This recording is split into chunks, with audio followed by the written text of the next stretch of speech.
So guys, now we are left with the systemic effects due to endothelial activation, and we told that after completing this we shall come to the stages of the shock. So now let's start with the systemic effects due to endothelial activation. So as I mentioned earlier, the systemic effects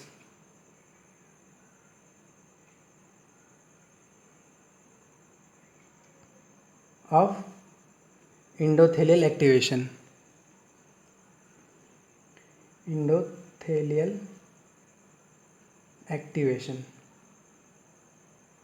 Okay, it is from the chart. So I told that systemic cytokines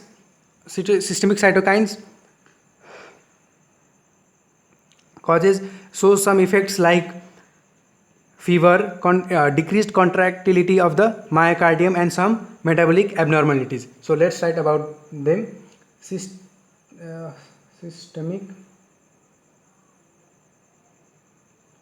cytokines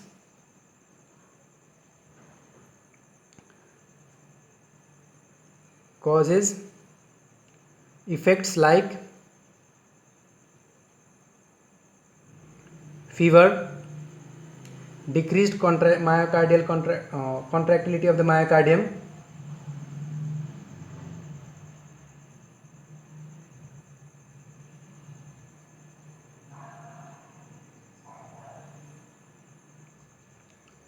and metabolic abnormalities like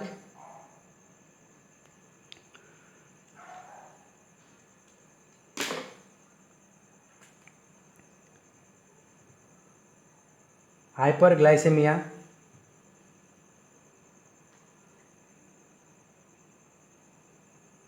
insulin resistance,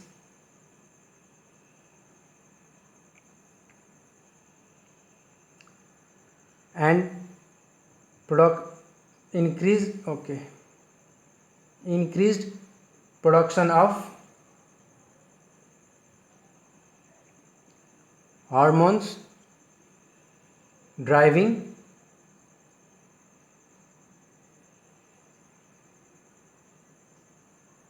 gluconeogenesis.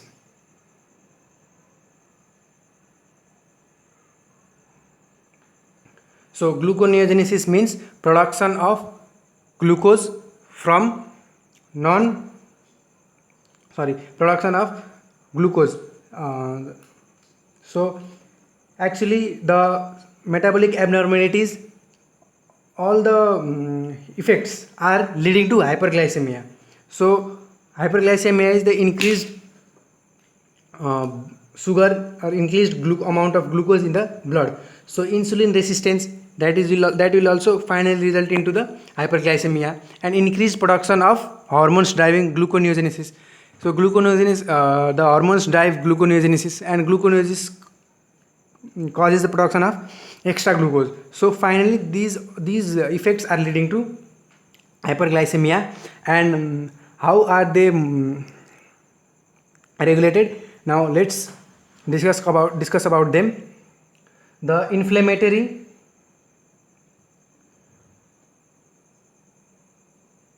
cytokines, they suppress the release of insulin. Firstly, they suppress the release of insulin.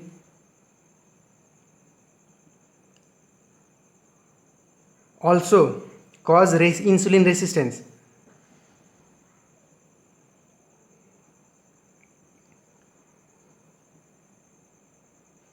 By impairing surface expression of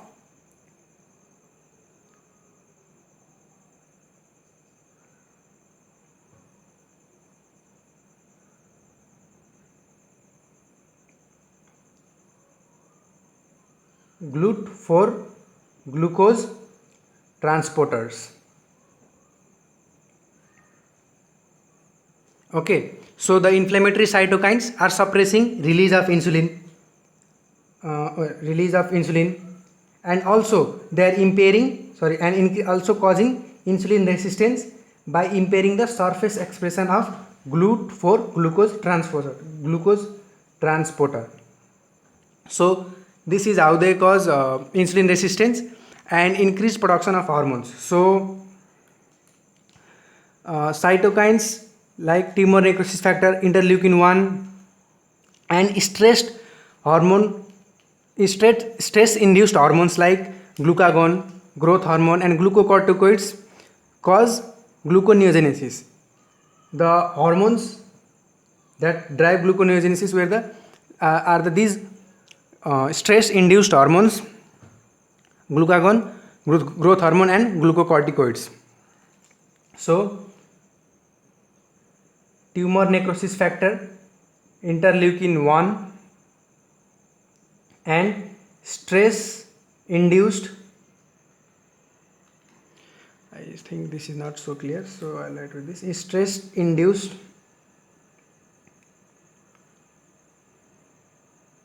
hormones that are glucagon, growth hormone, and glucocorticoids.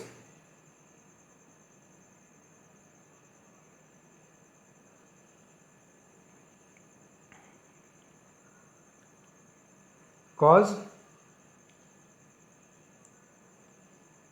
glyconeogenesis. So now these all are leading to hyperglycemia. Okay, all these insulin resistance and increased production of hormones like glucagon, growth hormone, and glucocorticoids are leading to hyperglycemia. So what does this hyperglycemia do is, hyperglycemia decreases the function of neutrophils, decreasing the bactericidal action of neutrophils. So while starting about septic shock, I told that the septic shock are primarily or most frequently triggered by gram positive bacteria followed by gram negative bacteria and fungi. So if hyperglycemia is decreasing the function of neutrophils, decreasing the bactericidal action of the neutrophils, then the septic shock can be persistent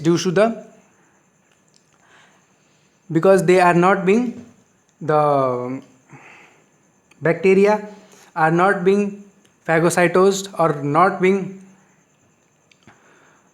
in sense of killed or eliminated, then they will increase their effect. So hyperglycemia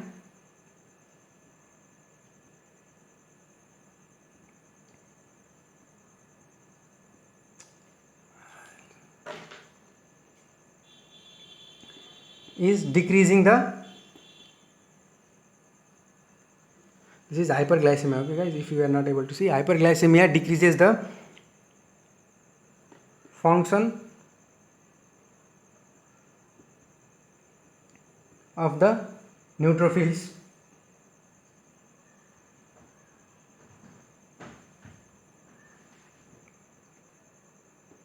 decreasing the bactericidal action.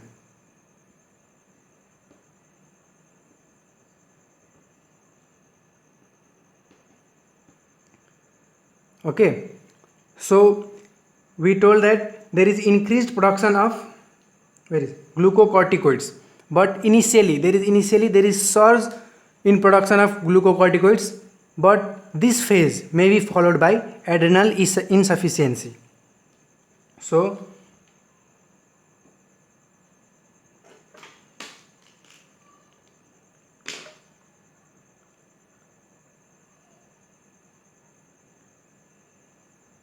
initial surge in production of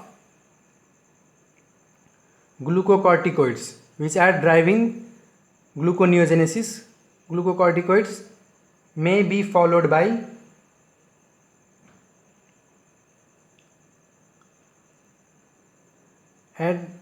adrenal insufficiency.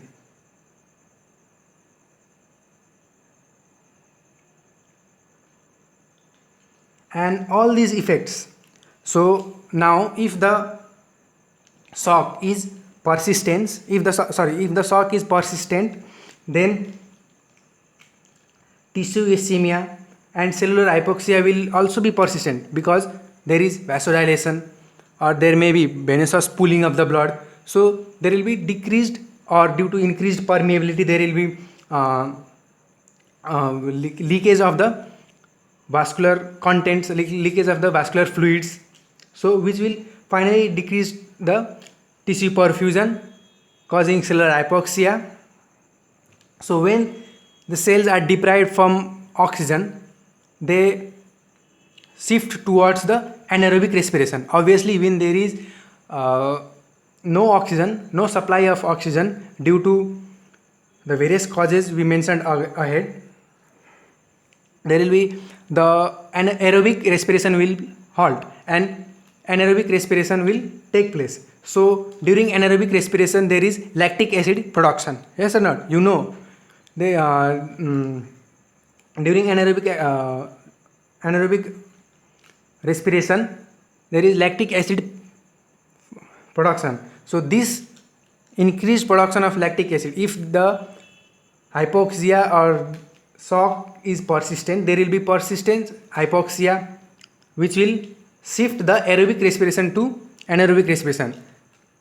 So these are the adaptations of the cell to survive. So if these conditions further are persistent, then it will lead to irreversible injury. These are the major basic concepts in the pathology: reversible injury, then irreversible injury. So persistence of hypoxia and ischemia may cause to irreversible injury, but while shifting from aerobic respiration to anaerobic respiration, there is production of lactic acid, and which may cause lactic acidosis in the cells and the tissues. So let's mention that lactic acidosis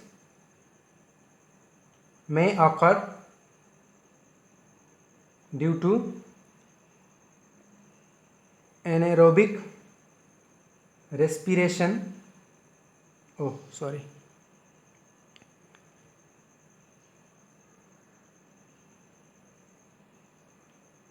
During hypoxia.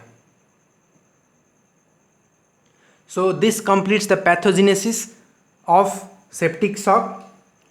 So we told that after completing the pathogenesis, we shall discuss the pathogenesis in overall, so that you will not get confused due to the splitting of the topic into several videos. So let's discuss in a overall way.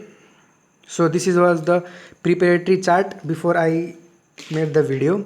So let's start.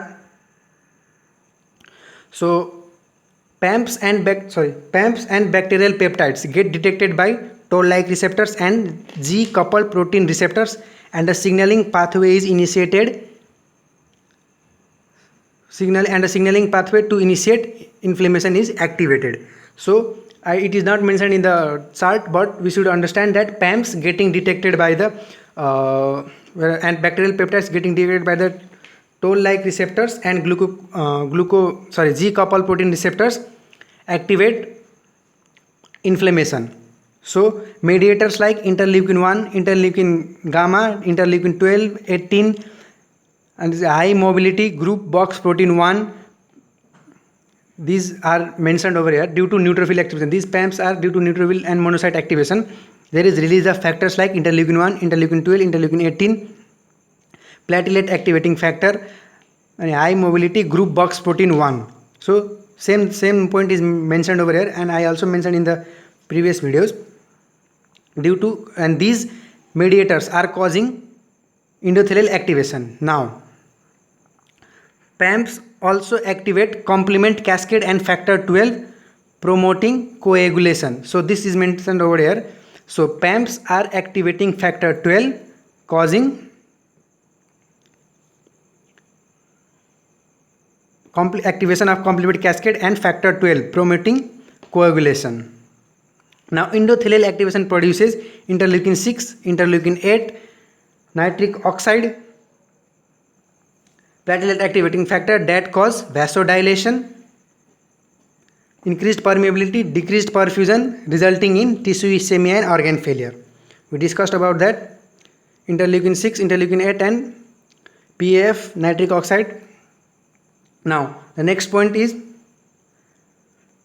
so here is the mentioning of vasodilation, increased permeability and decreased perfusion, which is causing hypoxia and ischemia. Okay. Now the cytokines cause systemic effects like fever, decreased myocardium contractility, hyperglycemia through interleukin 1, TNF, stress induced hormones, that is 3G, glucagon growth hormone and glucocorticoids. 3G is just for remembering so that you don't get forget, so it's just a trick. Insulin resistance by decreasing the expression of GLUT4 glucose transporter. Okay, we are writing over a systemic effect. All the systemic effects are combined. So now hyperglycemia, decreased neutrophils action and decreasing bactericidal action. Now lactic acidosis is there due to anaerobic glycolysis in the cells. So this was the last point we discussed in the while writing the points. So this is the complete tutorial about pathogenesis of septic shock. Now we shall move towards the stages of the shock in the next video and conclude septic shock. So you can have a look to this overall chart. It is, I guess it is much more shorter and much more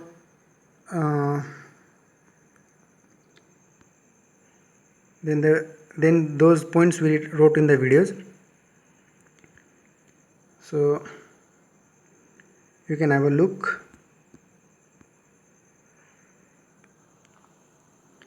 This is the chart and these are the points that we wrote. We also wrote in the video. There may be some language difference in this and in while writing in the video, because this is for this was when I prepared it to present it to you, so some language difference may be there.